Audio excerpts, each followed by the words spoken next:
하나님 앞에 선 나그네, 그리고 하나님의 말씀으로 된 나그네, 이게 저번 주에 설교 제목이었습니다.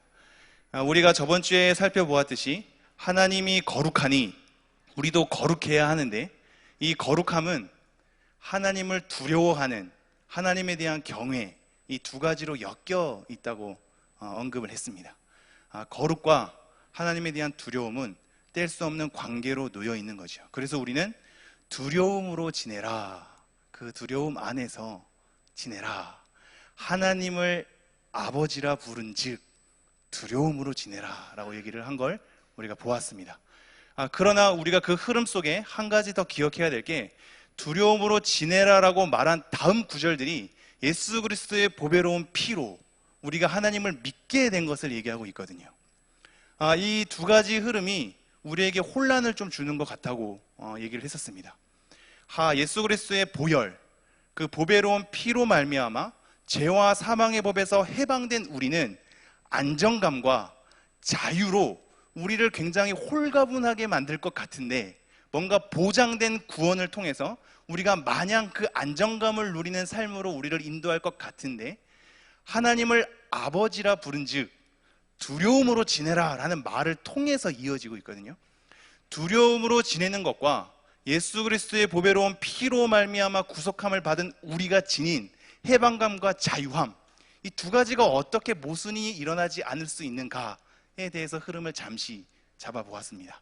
그것은 예수 그리스도의 보배로운 피는 우리를 얽매인 죄와 사망의 법에서 그것을 해결하여 해방하고 자유함을 주는 것만으로 그치지 않고 하나님 앞에 서게 한다고 얘기했습니다. 이게 너무나 중요한 맥락입니다.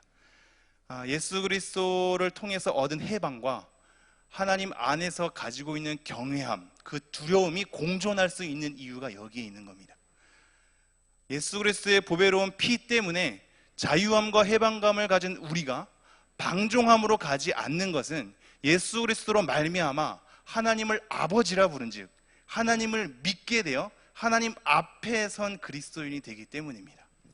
우리가 두려움으로 지내는 것은 바로 거기에 있습니다. 거룩하신 하나님 앞에 우리가 서 있을 수 있게 된 겁니다. 거룩하신 하나님 앞에 우리가 당당히 나아갈 수 있게 된 겁니다.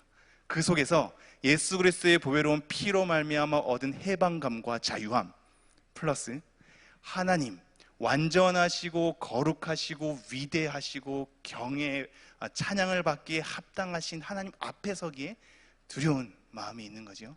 이 두 가지의 흐름을 쭉 내려오면서 하나 던져진 게, 우리가 거짓 없이 형제를 사랑하려면, 지체를 사랑하려면 진리를 순종함 안에서 우리의 영혼을 깨끗하게 하는 것이 필요하다고 말씀드렸습니다.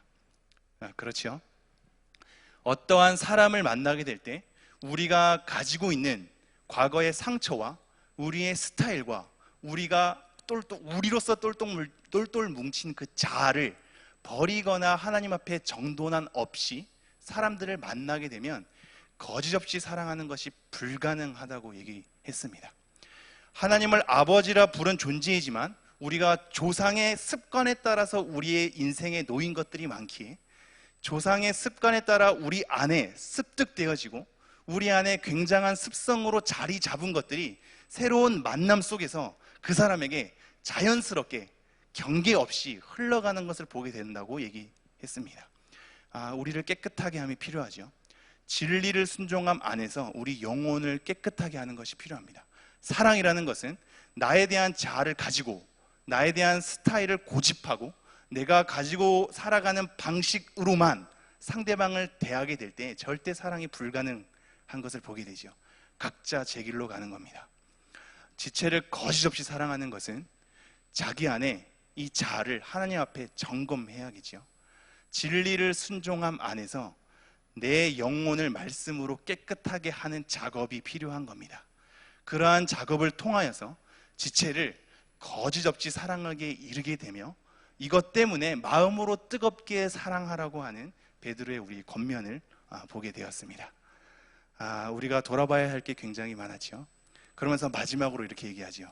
너희들이 거듭난 것은 썩어질 씨로 된 것이 아니다. 항상 있고 살아있는 하나님의 말씀으로 된 것이다. 푸른 마르고 꽃은 시드나 하나님의 말씀은 영원토록 있도다. 이 마지막 갈무리가 1장에 대한 갈무리이기도 합니다만 2장으로부터 시작되는 모든 것에 대한 주축이 되기도 합니다. 우리는 나그네이기 때문에 이 땅의 것들이 때로는 많이 부럽지요. 안정감을 취하게 되고 뭔가 증축하게 되고 소유하게 되고 내가 가지게 되고 사람들에게 나타낼 수 있도록 정착하게 되는 그 모든 것들이 나그네된 삶인 우리의 삶 속에서는 엄청나게 부럽고 그들이 받은 찬사와 환호가 우리로 하여금 굉장히 초라하게 만들겠지요. 그러나 계속 던지고 있는 겁니다. 그것은 썩어질 씨다. 썩어질 씨다. 그것은 이 땅 가운데 휘황찬란하게 우리의 부러움을 사는지 몰라도 그것은 결국 썩게 되어 있다. 나그네된 하나님의 택하심으로, 하나님의 보호하심으로, 하나님의 능력으로 우리가 인도함을 받은 나그네된 백성들은 우리 안에 항상 있고 살아있는 하나님의 말씀이 있다. 그것은 영원토록 썩지 않는다. 그러기에 하나님의 말씀을 따라 살아가라로 이어지는 겁니다. 우리가 하나님의 말씀을 따라야 할 이유가 여기에 있습니다. 모든 것은 썩으나 하나님의 말씀은 항상 있고 살아있기 때문입니다. 여러분, 무엇을 쫓아 가시겠습니까? 이 땅 가운데 삶으로는 세속적인 방식이 마땅하고 합리적으로 그럴싸하게 보이겠죠. 그러나 그것은 썩어질 씨라고 얘기하고 있고 항상 있는, 살아있는 하나님의 말씀을 쫓아 살아갈 것에 대해서 우리를 초청하고 있습니다. 우리가 나그네된 백성이기 때문에 굉장히 고단하고 부러움 속에서 초라함을 느끼며 많은 것을 내려놓고 가야 한 그러한 인생이라 할지라도 우리가 하나님의 말씀을 따라야 하는 것은 하나님의 말씀은 썩지 않고 살아있고 항상 우리 안에 그리고 이 땅 위에 그리고 세계 위에 항상 그렇게 있기 때문입니다. 그 말씀을 염두에 두고 오늘 말씀 한번 보도록 하죠. 2장 1절입니다. 제가 읽겠습니다. 그러므로 모든 악독과 모든 기만과 외식과 시기와 모든 비방하는 말을 버리고 2절까지도 있지요. 갓난아기들과 같이 순전하고 신령한 젖을 사모하라. 이는 그로 말미암아 너희로 구원에 이르도록 자라게 하려 함이라.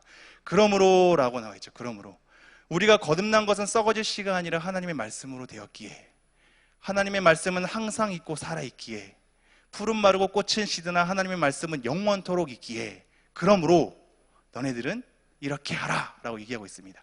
그런데 이렇게 하라라고 얘기하는 것이 크게 두 가지 틀로 있죠. 버려라, 사모하라. 눈에 들어오시죠? 제가 다시 한번 읽죠. 2장 1절에서 2절. 그러므로 모든 악독과 모든 기만과 외식과 시기와 모든 비방하는 말을 버리고 갓난아기들 같이 순전하고 신령한 젖을 사모하라. 이는 그로 말미암아 너희로 구원에 이르도록 자라게 하려 함이라. 버리고 사모하라. 버리고 사모하라. 하나님의 말씀이 항상 있고 살아있기에, 우리가 거듭나는 것은 영원토록 있는 하나님의 말씀으로 되어 있기에 너네들은 하나님의 말씀을 쫓아 살아가야 할 나그네된 백성이다. 그러므로 너네들은 이것을 버리고 이것을 사모하라 라고 되어 있습니다. 이 패턴이 신약에 계속적으로 흐르고 있죠. 버리고 사모하라 라는 이 패턴이 1장에서도 우리가 이미 살펴봤는데요. 제가 한번 읽어드릴까요? 14절 15절인데요 베드로전서 1장 14절 15절 제가 한번 읽어드리겠습니다.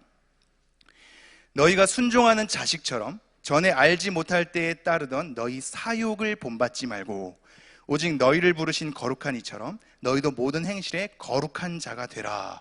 사욕을 본받지 말고 거룩한 자가 되라. 옛사람을 벗어버리고 새사람을 입으라. 그죠? 지금은 여러 가지 것들을 버리고 이것을 사모하라.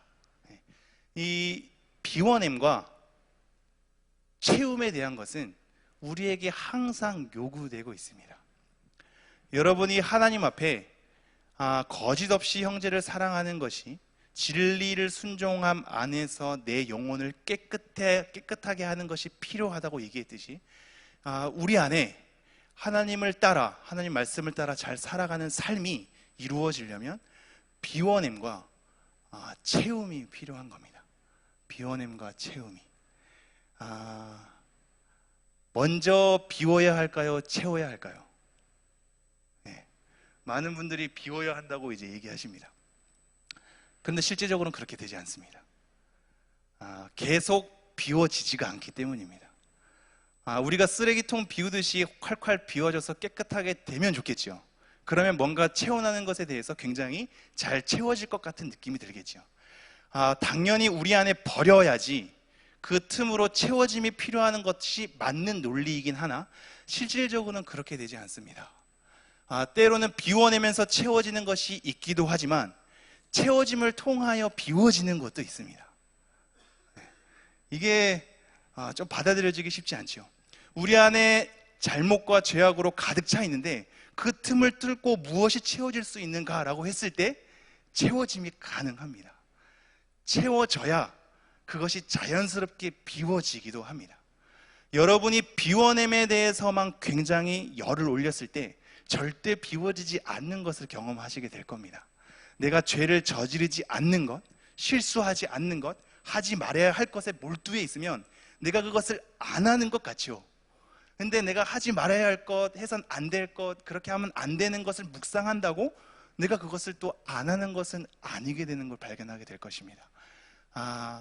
굉장히 재미있는 논리인데 오히려 죄를 저지르지 않는 것은 죄에 대한 경계를 통해서 이루어지기보다는 물론 그것도 중요합니다만 선을 추구함으로 자연스럽게 죄가 소멸하는 것 또한 있습니다. 굉장히 궤변 같지요? 철학적인 말 같은데 정말 그렇습니다. 죄라는 것 자체를 제거하기 위해서 몰두해 있으면 죄가 제거될 것 같은데 여전히 그 속에서 벗어나지 못하는 우리 자신을 발견할 때가 많습니다. 오히려 선을 추구하는 것이 좋습니다. 이러한 맥락에서 하나만 더 말하죠. 우리가 반면교사를 삼을 때가 많습니다. 나는 저렇게 살지 말아야지. 그게 부모이건 우리의 선배이건 스승이건 나는 저렇게 살지 않을 거야. 나는 저렇게 되지 않을 거야.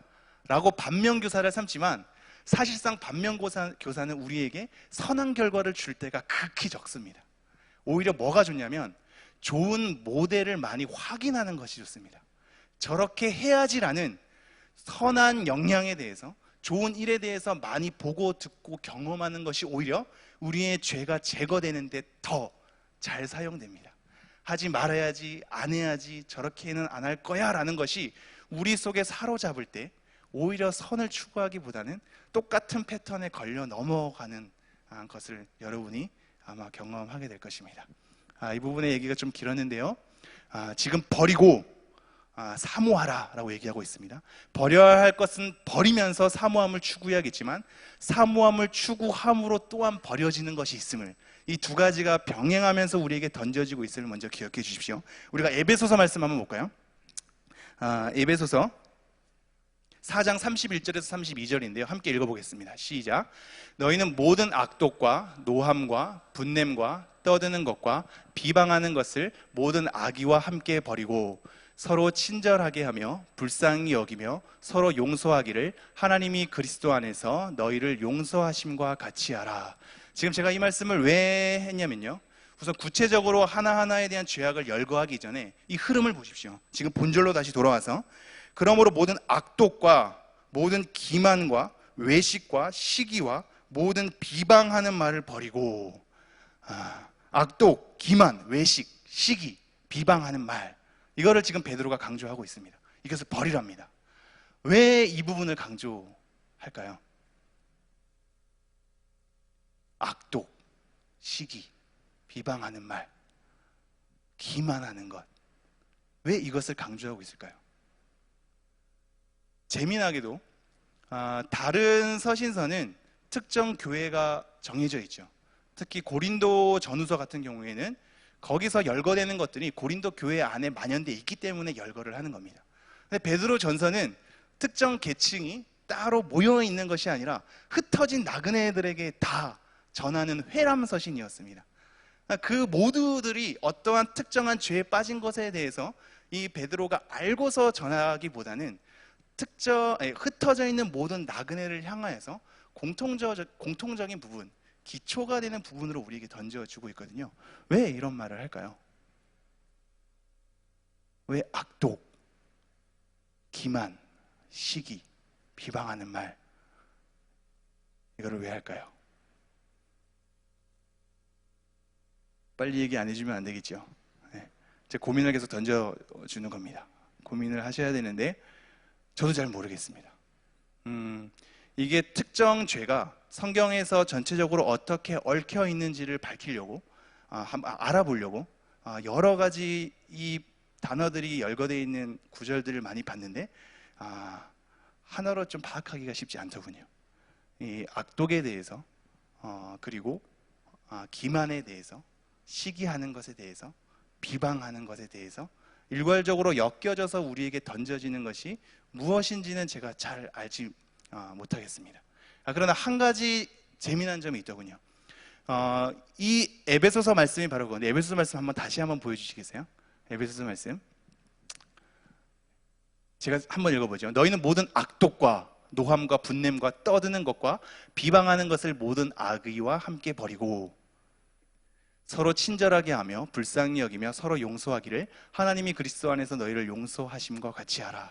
이 패턴이 에베소서에서 비슷하게 나오고 있는데 다른 여러 구절을 통해서도 이 단어들이 열거된 걸 보니까 그 공통점이 한 가지가 있긴 있습니다. 그게 뭐냐면 신기하게도 신자들에게 던져지고 있다는 겁니다. 물론 로마서 1장에 보면 비신자들에게도 수군수군거리고 비방하는 것, 그리고 시기하는 것에 대해서 열거는 하고 있습니다. 이것을 근데 오히려 신자에게 더 많이 강조를 하거든요. 이거는 곧 뭘 얘기하냐면 비신자들에게도 가지고 있는 여러 가지 죄악상이지만 재미나게도 신자가 되고 난 이후에도 여전히 버리지 못하고 우리를 사로잡아 우리에 대한 교회의 건강함을 파괴하는 것이 이것으로 나타나고 있다는 것을 우리에게 오히려 알려주고 있습니다. 지금 이걸 그냥 하나의 문자로 듣지 말아 주십시오. 악독, 기만, 시기, 비방하는 말, 이것을 버려야 한다. 아멘, 버려야겠지요 라고 우리가 지금 말씀을 듣는 것보다는 지금 내 안에 이런 것이 있는지 없는지에 대한 살펴봄을 통해서 이 말씀을 보십시오. 제가 다시 한번 1절 읽겠습니다. 그러므로 모든 악독과 모든 기만과 외식과 시기와 모든 비방하는 말을 버리고, 이것이 여전히 신자에게 남아있어서 우리를 건강한 교회로 가지 못하게 발목을 잡고 있는 것으로 우리에게 던져지고 있는 겁니다. 악독은 남을 해하려는 마음입니다. 근데 이것을 모든 악독이라고 얘기하고 있거든요. 악독이 우리 안에 표현될 때 그것이 수많은 여러 흐름이 있는 겁니다. 지금 이 악독이라는 것과 시기하는 것과 기만하는 것과 외식에 대한 것, 비방하는 것이 또 하나의 공통점은 우리의 내면에 대한 문제가 많거든요. 내면에 대한 문제. 그리고 이 내면에 대한 문제가 우리가 처해 있는 처지와 상황을 통해서 부각이 되는 겁니다. 지금 흩어져 있는 나그네의 상황을 보십시오. 나그네된 백성이기 때문에 그 속에서 받게 되는 고난과 억울함이 있는 겁니다. 그래서 베드로 전서가 지금 계속적으로 열거되고 있거든요. 너네가 억울하고 굉장히 초라해 보이고 굉장히 답답하고 고난 때문에 힘들겠지만 너네 나그네된 백성이 어떤 삶인지를 보라 라고 하면서 1절부터 쭉 시작되는 거거든요. 이러한 나그네된 백성 가운데, 이 처지와 상황 가운데 그들의 삶이 너무 부럽고 그들의 삶의 때로는 그 미혹에 당하고 싶고 그들이 갖고 있는 가치 속에서 인정받고 싶은 욕구가 내 안에 넘쳐나겠죠. 이것이 우리를 혼란스럽게 하고 서로를 비교하게 하고 그 관계 가운데 우리의 초라한 처지와 상황 때문에 더 부각이 되는 겁니다. 내면에서부터 끌어올리는 것들, 우리를 여전히 발목 잡아서 신자를 신자답게 하지 못하게 하는 것들에 대해서 지금 열거하고 있는 겁니다. 남을 해하려는 마음에 대해서 이 악독이, 악한 의도가, 이 악독이라는 것 자체가 그냥 해치는 것만으로만 생각하지 마십시오.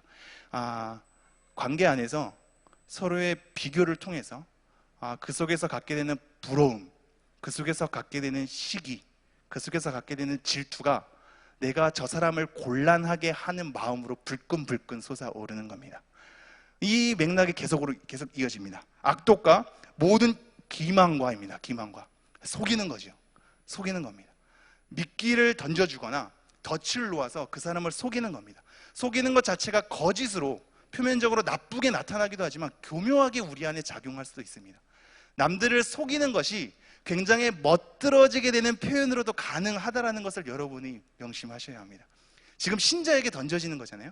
신자가 신자답지 못하게 우리의 내면에서부터 발끈하게 하는, 나그네된 백성, 이 초라한 삶 때문에 발끈하게 하는, 서로의 비교와 관계 속에서 우리의 처지와 상황이 너무나 초라하게 더 부각되면서 발끈하게 하는, 그래서 남을 뭔가 그 사람이 좀 더 안 됐으면 좋겠다라는 그 욕구 속에서 우리가 속이는 것도 굉장히 젠틀하게 나올 수 있음을 명심해야 합니다. 내가 대놓고 사기꾼같이 거짓말하는 자같이 속이는 것이 아니라 굉장히 멋들어지게 그 사람을 생각하는 것처럼 덫을 놓아 그를 다른 곳으로 유도할 수 있음을 우리는 경계해야 합니다. 우리 안에 여러 가지 편이 갈려지면서 내 편으로 만들기 위해서 그럴싸한 것으로 그 사람을 설득시키는 것, 이것 또한 기만에 해당될 수 있는 겁니다. 여러분, 무섭지 않습니까? 그것은 굉장히 멋있게 나오기 때문에 잘못으로 생각하지 못할 때가 많은데, 그렇지 않은 것을 염두에 두십시오. 속이는 것, 기만이 멋있게 그 사람을 내 편으로 만들어서 상대방을 곤란하게 하는 것으로 작용할 수 있음을, 그리고 내 처지와 상황이 그럴싸하게 포장하는 것으로 남들을 속이는 것으로 우리의 평탄한 관계가 유지될 수 있음을 명심하셔야 합니다. 그 다음에 외식 또한 마찬가지입니다. 외식도 그렇지 않습니까? 이게 가면이란 어떤 그 단어의 의미가 들어있거든요. 속이는 거죠. 사실 이 단어 자체는 아래에서 판단하다라는 겁니다. 이 내면에서 사람들을 판단함을 통해 내가 나름대로 판단해 보니 이 사람에게는 이렇게, 저 사람에게는 저렇게 가면을 써서 그럴싸하게 그 사람과 소통하는 것을 얘기하는 겁니다. 기만이랑 이어지지 않습니까? 굉장히 멋들어지게 표현될 수 있다니까요. 우리의 예배함과 하나님 앞에 봉사와 헌신이 굉장히 멋들어지게 남들의 찬사를 받을 만한 것으로 표현될 수 있습니다. 그 외식을 누가 할까요? 하나님께서 하시겠죠. 그죠? 중심을 보시는 하나님께서 하시겠죠. 우리 신자가 그 외식 때문에, 기만 때문에, 남을 해하려는 악독 때문에 사람들은 표면적으로는 그 사람이 잘못한 것으로 느껴지지 못해서 아무도 알지 못하나 신자를 신자되지 못하게 우리를 잡아매는 발목으로 지금 우리를 붙들고 있는 겁니다. 그래서 벌이라고 하는 겁니다. 자, 이 또한 마찬가지입니다. 시기 또한 마찬가지입니다. 이 시기라는 단어가 조금 어렵긴 한데요, 이 두 가지의 단어가 있거든요. 그 속에서 막 끌어오르는 어떤 그 열심이 남을 이제 해치는 그런 마음으로 이렇게 표현되는 것을 시기로 하기도 하는데, 불만에 대한 어떤 의미 또한 있습니다. 다른 단어는 이 두 가지 단어의 차이점이 뭔지는 모르겠으나 시기란 단어 두 단어가 다 포함되는 것을 총괄하고 볼 때 사람들과의 관계 속에서, 비교 속에서 오게 되는 열등감과 그들을 향한 내 끌어오르는 분노가 불만으로 표현되는 것일 수 있습니다. 불만도 굉장히 멋있게 표현될 수 있음을 여러분 명심하십시오. 그 불만이 굉장히 합리적으로, 굉장히 타당하게 우리에게 던져질 수 있습니다. 제가 많이 그렇게 하거든요. 그러니까 당연히 저는 알죠. 불만이 멋들어지게 표현될 수 있다니까요. 이 시기함 또한 그렇게 될 수 있습니다. 마지막으로 이렇게 얘기하죠. 비방하는 말. 이게 말로써 막 비방한다 라고 하는 것도 맞지만, 비방 자체는 그 사람에 대해서 대적하는 겁니다. 그 사람에 대해서 대적하는 것이 지금 기만, 속임과 더불어서, 그리고 외식과 더불어서 내 편으로 만들어서 상대방을 적으로 만드는 데 되게 능숙하게 표현될 수 있음을 얘기를 하고 있습니다. 지금 1절로서 설명이 많이 길었는데요, 이 모든 것이 우리 신자에게 여전히 남아있어서, 비신자가 갖고 있는 습성들이 우리 신자에게 너무나 계속 남아있어서 발목을 잡고 신자로서 살아가지 못하게 우리를 올가매고 있음을 지금 베드로가 명심을 하면서 이것을 버리라 라고 얘기하고 있는 겁니다. 자, 그럼 2절 한번 말씀 보겠습니다. 2절. 갓난아기들 같이 순전하고 신령한 젖을 사모하라. 이는 그로 말미암아 너희로 구원에 이르도록 자라게 하려 함이라. 자, 이러한 것들을 버리고 사모하라는 것을 얘기하고 있는데, 뭘 사모하라고 얘기했냐면 갓난아기들처럼 순전하고 신령한 젖을 사모하랍니다. 갓난아기처럼 순전하고 신령한 젖을 사모하라.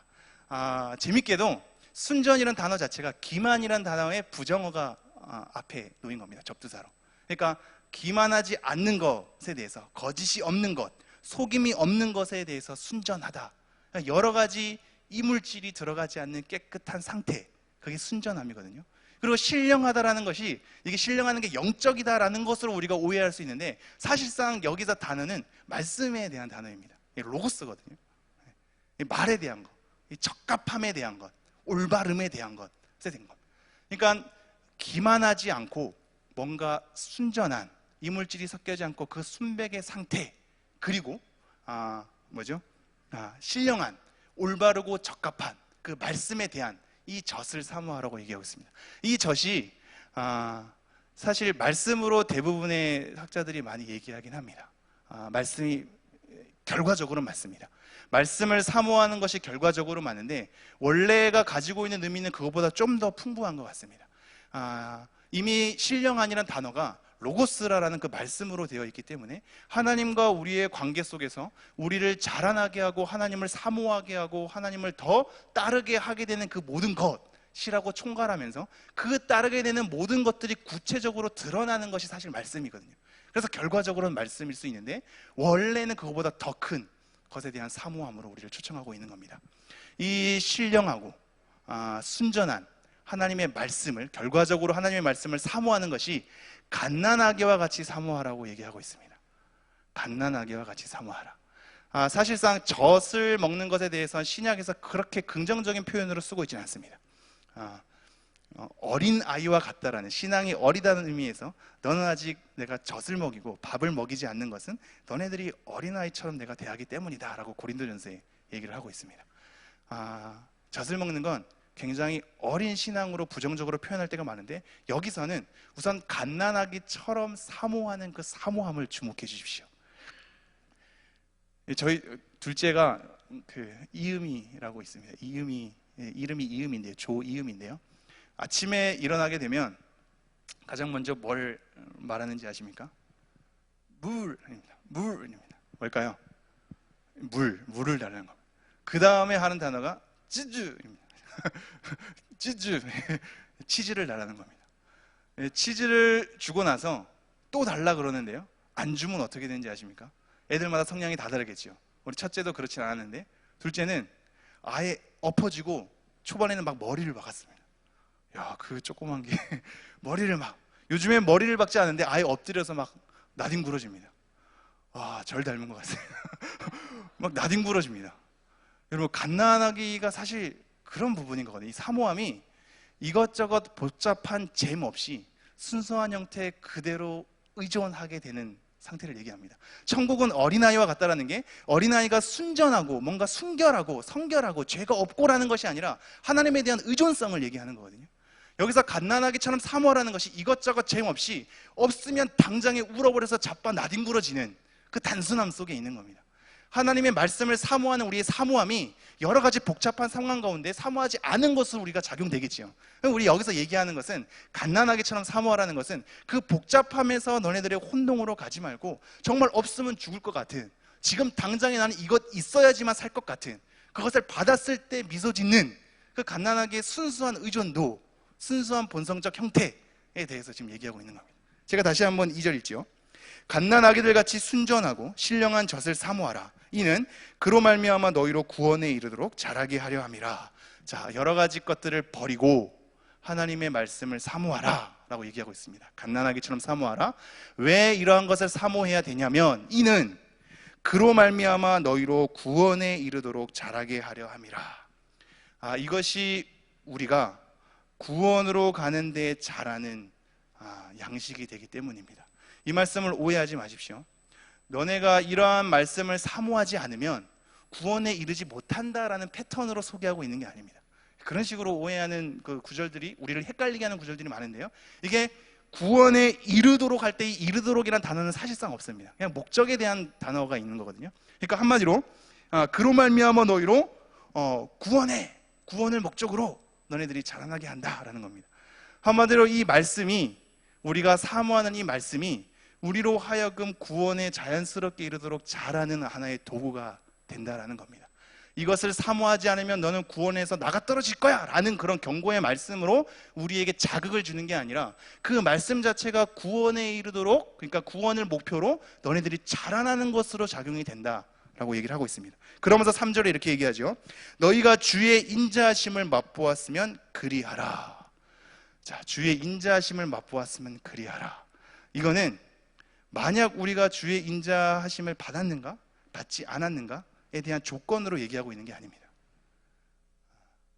우리가 주의 인자하심을 받았기 때문에 라고 얘기하고 있는 겁니다.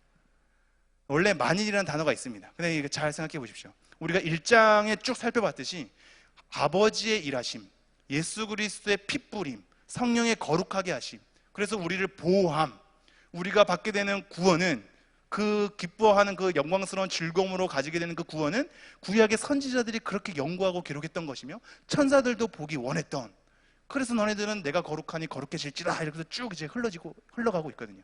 그러한 맥락 속에서 인자하심이 이미 맛봤기 때문에입니다. 만일 너네가 인자하심을 맛보았으면 이렇게 하라 라고 조건부로 던져지는 것이 아니라 이미 얘기했듯이 너네는 주의 인자하심을 맛보지 않았느냐, 그렇기 때문에 당연히 사모해야 된다라고 우리에게 얘기하고 있는 겁니다. 주의 인자하심이라는 것은 이게 원래는 구약의 헤세드라는 단어를 옮겨온 건데요, 한마디로 주의 사랑, 긍휼, 인애, 이 모든 것을 포함하는 단어입니다.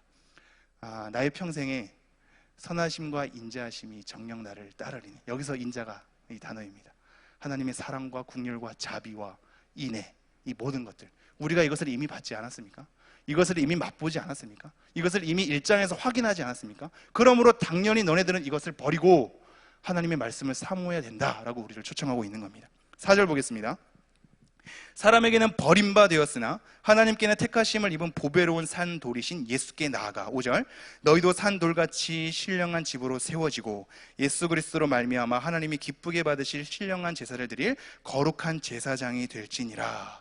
주의 인자하심을 맛보았기 때문에 하나님의 말씀을 사모하라 라고 던져지면서 우리에게 세 가지를 강조합니다. 예수님께 나아가라, 그리고 우리는 세워졌다, 그리고 너네는 거룩한 제사장이 될 것이다. 이 세 가지입니다. 이 세 가지를 지금 4절 5절에서 지금 우리에게 던져지고 있는, 예수님께 나아가라, 예수님께 나아가라, 그리고 신령한 집으로 세워진다, 그리고 거룩한 제사장이 된다. 이 세 가지입니다. 다시 한번 4절 5절 읽죠. 사람에게는 버림받았으나 하나님께는 택하심을 입은 보배로운 산돌이신 예수께 나아가. 너희도 산돌같이 신령한 집으로 세워지고 예수 그리스도로 말미암아 하나님이 기쁘게 받으실 신령한 제사를 드릴 거룩한 제사장이 될지니라. 여러분, 예수님 자체는 사람에게는 버림받았으나 하나님께는 택하심을 입은 자입니다. 그리고 산돌로서 우리에게 표현되고 있죠. 예수님께서도 사람에게는 버림받았거든요. 하지만 예수님 스스로의 삶이 우리에게 부하게 될 수 있는 것은 사람에게는 버림받았어도 하나님께로는 택하심을 입은 자이기 때문입니다. 이게 우리 나그네 된 백성의 정체성입니다. 여러분, 우리의 삶이 교회에서나 사회에서나 모든 인정받는 삶으로, 어느 곳에 서든지 인정받는 삶으로 펼쳐지면 좋겠지요. 그렇지 않습니다. 누군가에게는 바보스럽고 어리석어 보이고 누군가에게는 버림받는 삶으로 펼쳐지는 겁니다.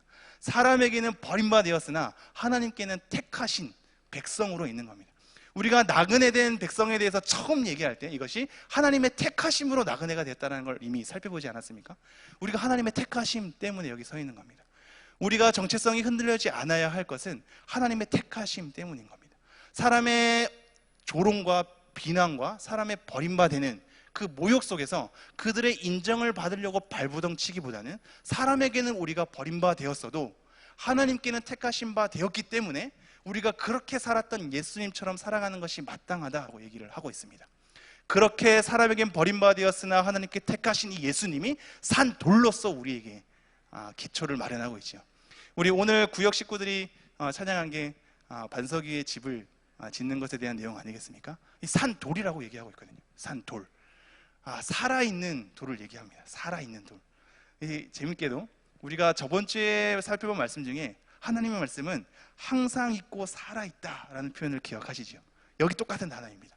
항상 있고 살아있는 하나님의 말씀, 예수 그리스도께서 살아있는 돌로, 죽어 있으면 아무것도 아닌 가치로 사람들에게 버림받을 수 있는 것일 뿐일지 몰라도 살아있는 돌로서 하나님께 택하심을 받은 것으로 우리의 토대를 놓게 된 겁니다. 이러한 예수께 나아가라, 그 예수께 나아가서 친밀하게 교제하는 삶으로 우리를 초청하고 있고, 그러한 교제를 통하여서 우리가 신령한 집으로 세워진다는 것을 얘기하고 있습니다.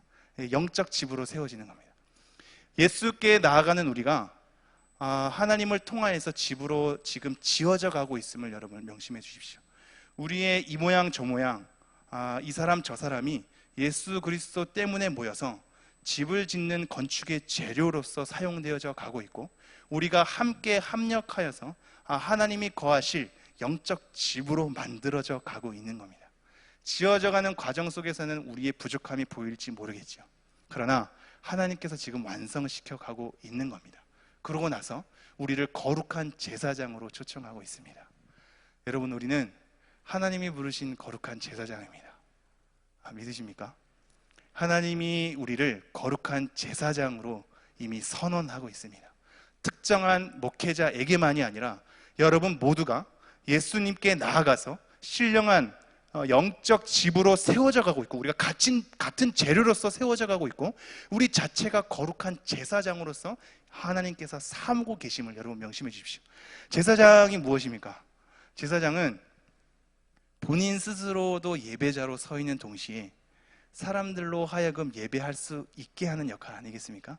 여러분이 그러셔야 합니다. 수동적인 자세로 목회자가 준비한, 찬양 인도자가 준비한, 봉사팀들이 준비한 예배를 거저 떠먹는 것이 아니라 여러분 스스로도 거룩한 제사장으로 서 있음을 명심해 주십시오. 여러분도 누군가를 예배하게 하는 사람으로 부르심을 받았다는 걸 명심하셔야 합니다. 여러분은 이미 영적인 집으로 세움받은 사람들이며 다른 사람을 예배하게 해야 할 사람들입니다. 여러분 스스로만 예배하는 것 안 하는 것만으로 치우치는 사람이 아니라 다른 사람을 예배하게 해야 될 사람이며 다른 사람을 거룩한 사람으로 초청해야 할 사람임을 명심해 주십시오. 여러분은 제사장입니다. 여러분은 거룩한 제사장입니다. 다른 사람들을 예배해야 할 사람들입니다. 레위기의 말씀을 보십시오. 제사장들이 다른 사람들을 예배하게 하는 그 과정 가운데 무엇이 있냐면 사람들의 그 제물로 바쳐지는 것에 대해서, 그리고 사람들의 그 아파하는 그 환자가 되는 그 상태에 대해서 굉장히 진찰을 세밀하게 하거든요. 그죠? 신중하게 그 사람을 세밀하게 해서 그 사람을 격리시키거나 이 제물을 제하여 버리거나 하나님 앞에 흠 없는 것으로 드리기를 제사장이 노력합니다. 이게 제사장의 역할 아닙니까? 그게 우리의 역할이랍니다. 거룩한 제사장으로 삼으신 하나님 앞에 우리가 해야 할 것이 우리 스스로 난 예배 드렸어가 아니라 예배 드리고 안 드린 거에 내가 자족하는 삶이 아니라 다른 사람을 거룩하게 하는, 다른 사람들을 예배하게 하는 그 책임이 우리 모두에게 있다라는 것에 대해서 지금 던져지고 있는 겁니다. 우리 모두는 거룩한 제사장으로 부르심을 받았습니다. 마지막으로 6절 읽겠습니다. 성경에 기록되었으되 보라, 내가 택한 보배로운 모퉁이 돌을 시온에 두노니 그를 믿는 자는 부끄러움을 당하지 아니하리라. 이사야 말씀을 인용을 하고 있는데요, 지금 시온에 둔 모퉁이 돌 때문에 그를 믿는 자는 부끄러움을 당하지 않는다라고 얘기를 하고 있습니다. 나그네 된 백성이 다른 사람들은 우리를 버릴지 몰라도 하나님은 택하신 백성이기 때문에 우리가 우리 안에 있는 악독과 시기와 비방하는 것을 다 버려버리고 하나님의 말씀을 사모하는 삶으로 쫓아야겠죠. 그 모든 그 모습들을 사람들이 환호하지 않을지도 모르겠습니다. 우리를 더 초라하고 뭔가 그들만의, 우리만의 세계로 우리를 몰아세울지도 모르겠습니다. 그럼에도 불구하고 우리는 지금 하나님으로부터 지어져 가는, 영적 집으로 지어져 가는 존재들이며 거룩한 제사장으로 부르심을 받았습니다. 그러기에 하나님께서 결국은 우리의 길이 잘못되지 않았음을 만천에 드러내는 것으로 얘기하고 있는 겁니다. 부끄러움을 당하지 않는다는 얘기는 내가 이렇게 얘기했을 때 부끄러워, 이렇게 창피함을 당하지 않을 거야 라는 이 가벼운 것으로 던져지고 있는 것이 절대 아닙니다. 이사야서의 말씀의 이 흐름이 하나님에 대한 공의와 정의를 얘기하고 있는 거거든요. 하나님의 공의와 정의가 드러날 때 하나님을 따르지 않는 그 모든 사람들은 이미 다 형벌에 처할 것이고, 하나님을 따르는 그 사람들은 급격함에 대해서 벗어나게 하겠다라는 것으로 우리에게 소개하고 있습니다. 이것이 비슷하게 이런 말씀으로 갈 수 있습니다. 우리 고린도전서 볼까요? 고린도전서 1장, 말씀이 아마 자막으로 준비되어 있을 텐데요, 함께 읽어보겠습니다. 시작. 그러나 하나님께서 세상의 미련한 것들을 택하사 지혜 있는 자들을 부끄럽게 하려 하시고 세상의 약한 것들을 택하사 강한 것들을 부끄럽게 하려 하시며, 하나님께서 뭔가 우리의 창피함을 걷어주시고 하나님 남들 앞에 서기 부끄러워요 하는 그 부끄러움을 없애주시는 그러한 것으로 하나님을 취급하지 마십시오. 그러한 단순한 부끄러움이 아닙니다. 지금 이 말씀은 공의와 정의의 맥락에서 나오는 거거든요. 우리가 그 강한 것들 앞에서 우리가 너무나 초라하게 비춰질 수 있는데 가만히 두고 봐라. 하나님의 공의와 정의가 너네들을 드러낼 것인데 절대 너네들의 삶이 틀리지 않음을 내가 증명할 것이다. 이런 맥락입니다.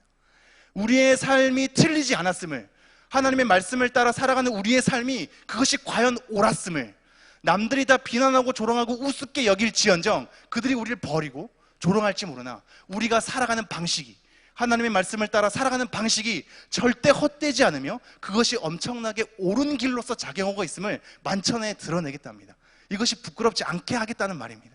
단순한 창피함에 대한 벗어남이 아니라 우리가 하나님의 말씀을 따라 사는 삶이 옳았음을 드러내는 것, 이것이 부끄럽게 하지 않겠다는 하나님의 선언입니다. 여러분, 정리하겠습니다.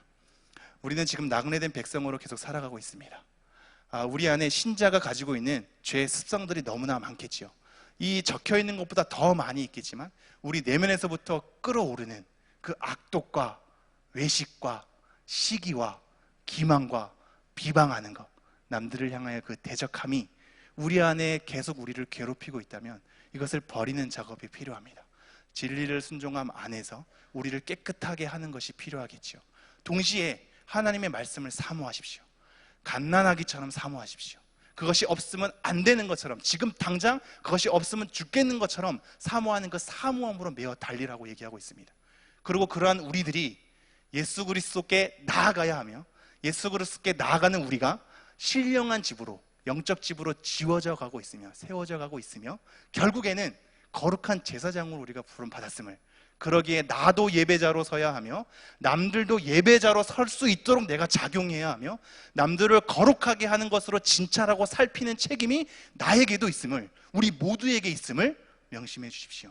그리고 이러한 삶으로 살아가게 될 때 우리는 절대 이것이 초라하고 힘들고 비난받고 조롱받는 삶으로 이 땅 가운데 작용할지 몰라도 우리가 옳았음을, 말씀대로 살아가는 방식이 하나님 안에서 마땅하고 옳았음을 하나님께서 증명하실 것입니다.